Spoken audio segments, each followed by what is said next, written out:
युक्रेनको राजधानी किभमा रुसी फौजले गर्यो भयङ्कर बमबारी। लुहान्स्क र डोनबास क्षेत्र रुसको नियन्त्रणमा। अमेरिकी प्रभावलाई नियन्त्रण गर्न चीनले बनायो खतरनाक सामुद्रिक वाहन। दक्षिण चीन सागर र प्रशान्त क्षेत्र चीनको कब्जामा। भारतलाई लाग्यो निकै ठूलो झड्का। उत्तराखण्डमा तीर्थयात्रु बोकेको बस भिरबाट खस्यो। 23 जना भन्दा धेरैको मृत्यु। कबड्डी 4 को विवाद सिक्किमसम्म पुग्यो। फुर्पा लामामाथि भएको दुर्व्यवहार अमानवीय भएको सिक्किमेको आरोप। तिब्बतको वैदेशिक व्यापार 10% बढ्यो। सबैभन्दा बढी व्यापार नेपालसँग भएको तिब्बती अधिकारीद्वारा जानकारी। सीमा विवाद समाधान गर्न भारतले गर्यो आनाकानी। नेपालले पटक पटक आग्रह गर्दा पनि भारतले गर्यो अस्वीकार। विश्वकै शक्तिशाली देश चीनको राष्ट्रपतिलाई चलाउने व्यक्ति को हुन् त? यसबारेमा विस्तृत जानकारी। भारत र पाकिस्तान बीच भयो यस्तो सहमति। संसारभर चर्चा सुरु। 3 जना यात्रु बोकेको चिनिया यान अन्तरिक्षतर्फ उड्यो। 6 महिनापछि मात्रै चीन फर्कने जानकारी। र प्रतिनिधि सभाको जारी अधिवेशनबाट नागरिकता संशोधन विधेयक पास गर्ने सरकारको अन्तिम तयारी। तिब्बती र इन्डियन नागरिकले पनि नागरिकता पाउन सक्ने अवस्था। नमस्कार, ग्रेटर नेपाल टिभीले तयार पारेको न्युज अपडेटमा यहाँलाई हार्दिक स्वागत छ। अब न्युज अपडेट विस्तारमा। युक्रेनको राजधानी किभमा आइतबार बिहानै कयौं विस्फोटन भएका छन्। केही दिन यता पूर्वी युक्रेनमा केन्द्रित भएको रुसी सेना फेरि किभमा आक्रमण गर्न फर्किएको हो। विस्फोटपछि कालो धुवाँका ठूला मुस्लोहरू सहरभरि टाढाबाट देख्न सकिन्थ्यो। उक्त क्षेत्रमा आपतकालीन सेवा मार्फत राहत तथा उद्धार कार्य भइरहेको छ। कम्तीमा 1 जना घाइते भएको बताइएको छ। पूर्वी युक्रेनको डोनबास क्षेत्रमा रुसी सेनाले आक्रमणमा ध्यान केन्द्रित गरेपछि हालैका महिनाहरूमा किभ सहर धेरै हदसम्म शान्त भएको थियो। हाल सबैभन्दा भीषण युद्ध सेभेरोडोनेत्स्क सहरमा चलिरहेको छ। युक्रेनी राष्ट्रपति भलोदिमिर जेलेन्स्कीले सेभेरोडोनेत्स्कको अवस्था अत्यन्तै कठिन रहेको बताएका छन्। यहाँ युद्ध सहरका लगभग हरेक गल्लीमा पुगेको छ। यो सहर कब्जा गरेपछि सम्पूर्ण लुहान्स्क क्षेत्र रुसी सेना र यसको स्थानीय अलगावोवादी सहयोगीहरूले कब्जा गर्नेछ। यी रुसी समर्थित पृथकतावादीहरूले छिमेकी डोनेत्स्कको धेरैजसो भागलाई पनि नियन्त्रण गर्छन्। चीनले आफ्नो तेस्रो युद्धक विमान बोक्ने समुद्री वाहन छिटोमा यही महिनाबाट चलाउन सुरु गर्ने योजना बनाएको छ। यो युद्धक विमान वाहक सञ्चालनमा आएपछि बेजिङलाई पूर्वी र दक्षिण चीन सागरमा निरन्तर सैन्य उपस्थिति कायम गर्न र यस क्षेत्रमा अमेरिकी प्रभावलाई कम गर्न सहयोग हुनेछ। तटीय प्रान्तहरूको नाममा वाहकहरूको नामाकरण गर्ने परम्परा अनुसार यसको नामक ज्याङ्सु नामाकरण हुन सक्ने अनुमान गरिएको छ। यो युद्धपोत चीनको दोस्रो देशभित्रै निर्माण गरिएको युद्धक विमान वाहक वाहन हो। उत्तराखण्डको उत्तरकाशीमा आइतबार साँझ बस दुर्घटना हुँदा 23 जनाको मृत्यु भएको छ। मध्य प्रदेशबाट 30 तीर्थयात्रीहरूलाई लिएर 4 धाम यात्रामा निस्किएको बस उत्तरकाशीमा भिरबाट तल खसेको हो। भारतको दैनिक भास्करका अनुसार दुर्घटनामा 6 जना गम्भीर घाइते भएका छन्। UK 04-1541 नम्बरको बस हरिद्वारबाट उत्तरकाशीतर्फ गइरहेको थियो। उत्तरकाशीका प्रहरी अधिकारी अशोक कुमारका अनुसार हालसम्म 23 जनाको शव फेला परिसकेको छ भने घाइतेहरूलाई अस्पताल पुर्याइएको छ। भिरमा बस खसेकाले शव सङ्कलन तथा घाइतेको उद्धारमा कठिनाई भएको बताइएको छ। नायिका मेरुना मगर र फुर्पा तामाङ बीचको विवाद सिक्किमसम्म पुगेको छ। यो फिल्मलाई सिक्किममा रिलिज गर्ने तयारी गरिएको छ, तर सिक्किममा फिल्म रिलिज गरेको खण्डमा त्यसको विरोध गर्ने र सडकमा नै उत्रने चेतावनी बौद्ध धर्मगुरुले दिएका छन्। सिक्किमका बौद्ध धर्मगुरु ओङदी पिन्तसोले गान्तोकमा गरेको पत्रकार सम्मेलनमा फिल्मको रिलिज रोक्न माग गरिएको छ। फुर्पा तामाङमाथि नायिकाले अन्याय गरेको र नेपालमा विवाद नसकिएसम्म सिक्किममा रिलिज गर्न नदिने चेतावनी उनको रहेको छ। यस्तै पिन्तसोले नायक दयाहाङ राईले फिल्ममा भिक्षुको भूमिका निर्वाह गरेको विषयमा पनि आपत्ति जनाएका छन्। उनले भने यदि फिल्म हलमा रिलिज भएको खण्डमा लामाहरू सडकमा उत्रनेछन् र हल तोडफोड भए त्यसको जिम्मेवारी हामी हुने छैनौँ। उनले फुर्पाको घटनाले विश्वभरका बौद्ध धर्मावलम्बीहरूमाथि अन्याय भएको बताएका छन्। उनले भने कतिपयले यो नेपालमा भएको घटनाका कारण सिक्किममा फिल्म नरोक्न भन्नु भएको छ, तर लामा भएको नाताले त्यसको महसुस हामीले गरेका छौँ। सिक्किममा सिक्किममा फिल्म रिलिज भएको खण्डमा हल तोडफोड समेत हुन सक्ने उनको चेतावनी रहेको छ। उनले राम्रो मुखले आफूहरूले आग्रह गरेको भन्दै सिक्किममा फिल्म रिलिज नगर्न चेतावनी दिएका छन्। उनले नायिका मेरुना मगरले फुर्पा तामाङसँग र बौद्ध धर्मावलम्बीहरूसँग माफी नमागेसम्म फिल्म रिलिज गर्न नदिने बताएका छन्।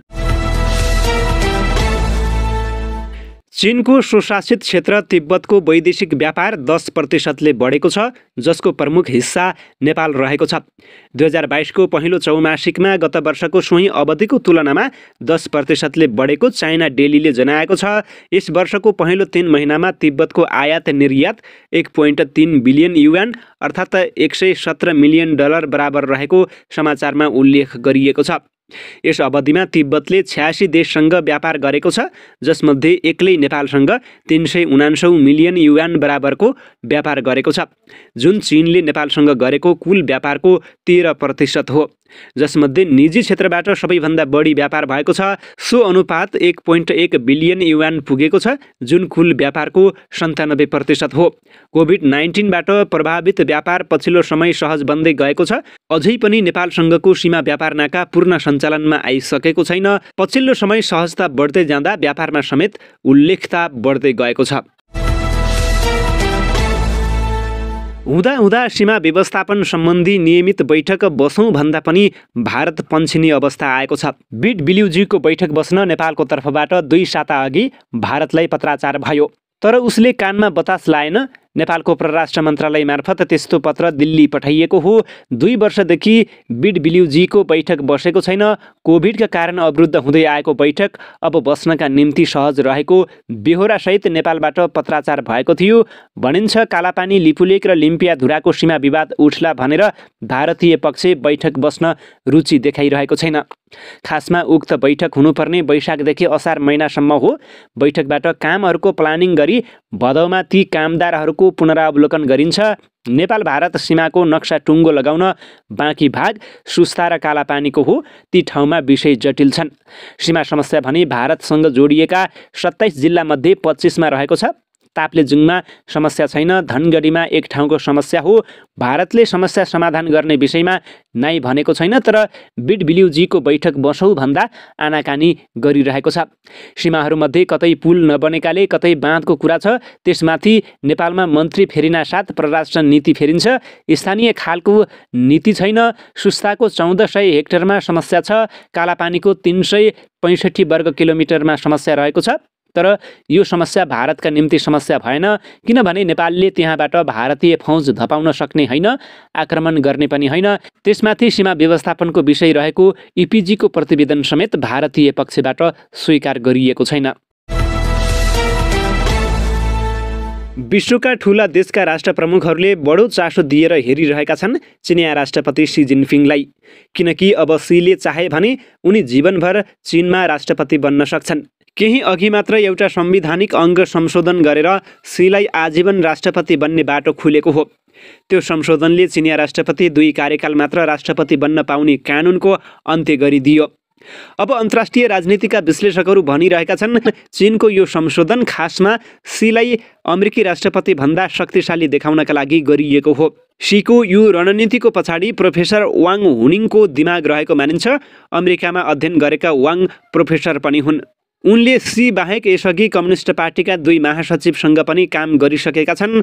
चिनिया राष्ट्रपति जियाङ जेमिन तथा हु जिन्ताओका भाषण पनि लेखिसकेका वाङले सीका अधिकांश योजना तयार पार्ने गर्छन्। त्यसो त वाङले चीनका पूर्व राष्ट्रपति जियाङ जेमिनको तेस्रो प्रतिनिधित्व तथा हु जिन्ताओको विकासको वैज्ञानिक सिद्धान्तको मस्यौदा तयार पार्न पनि प्रमुख भूमिका खेलेका थिए। त्यसैले पनि सीले वाङलाई विशेष प्राथमिकता दिन्छन्। वाङ सीका हरेक विदेश भ्रमणमा पनि सँगै रहन्छन्। जसरी भारतमा अमित शाहले नरेन्द्र मोदीलाई विजयी बनाउन र अन्य राजनैतिक गतिविधिमा सहयोग गरिरहेका छन्, त्यसैगरी वाङले सीको प्रमुख सल्लाहकार भएर काम गरिरहेका छन्। विश्वमा सीको अन्तर्राष्ट्रिय छविलाई थप बलियो बनाउन र चीनमा गरिबी उन्मूलनदेखि लिएर भ्रष्टाचार न्यूनीकरणमा सीलाई आइडिया दिने वाङ नै हुन्। वाङ सन् 1980 को दशकमा अमेरिकामा अध्ययन गरेर चीन फर्किएका थिए। एउटा देशको शक्ति प्रयोग गर्ने क्षमता तथा अन्तर्राष्ट्रिय सम्बन्धमा एक्सपर्ट मानिने वाङले डिसेम्बर 2017 मा विश्व इन्टरनेट सम्मेलनमा दिएको भाषणले विश्वमा तहल्का मच्चाएको थियो। भारत र पाकिस्तान बीच सिन्धु नदीको पानी सम्बन्धी सम्झौतामा हस्ताक्षर भएको छ। सिन्धु नदीबारे वार्ता गर्न भारत पुगेको पाकिस्तानी टोली र भारतीय पक्षबीच यस बारेमा सम्झौता भएको भारतीय समाचार संस्था ANI ले जनाएको छ। सम्झौता स्थायी सिन्धु आयोगको 118औं बैठकमा तय गरिएको जनाइएको छ। भारतीय विदेश मन्त्रालयले एक विज्ञप्ति जारी गर्दै दुई पक्षबीच मैत्रीपूर्ण एवं सौहार्दपूर्ण वातावरणमा वार्ता भएको उल्लेख गरेको छ। वार्तामा भारतीय पक्षको नेतृत्व भारतीय सिन्धु जल आयुक्त AK पाल र पाकिस्तानी पक्षको नेतृत्व पाकिस्तानी जल आयुक्त सैयद मोहम्मद मेहर अली शाहले गरेको जनाइएको छ। यससँगै दुवै पक्षले आगामी वार्ता पाकिस्तानमा आयोजना गर्ने सहमति समेत जनाएको ANI ले जनाएको छ। यद्यपि आगामी वार्ताको मिति भने तय हुन बाँकी रहेको बताइएको छ। 3 जना चिनिया अन्तरिक्ष यात्री बोकेको एउटा यान आइतबार चिनिया अन्तरिक्ष स्टेसनतर्फ प्रस्थान गरेको छ। स्टेसन निर्माण कार्य आधुनिक चरणहरूमा प्रवेश गरिरहेका बेला चीनले अन्तरिक्ष यात्रीलाई स्टेसनको कोर मोड्युलतर्फ पठाएको हो। अन्तरिक्ष यात्रीहरूले 6 महिनासम्म स्टेसनमा काम गर्नेछन्। गृहमन्त्री बालकृष्ण खानले संसदमा विचाराधीन रहेको नेपाल नागरिकता ऐन 2063 संशोधनबारे सरकारवाला निकायसँग छलफल गरेका छन्।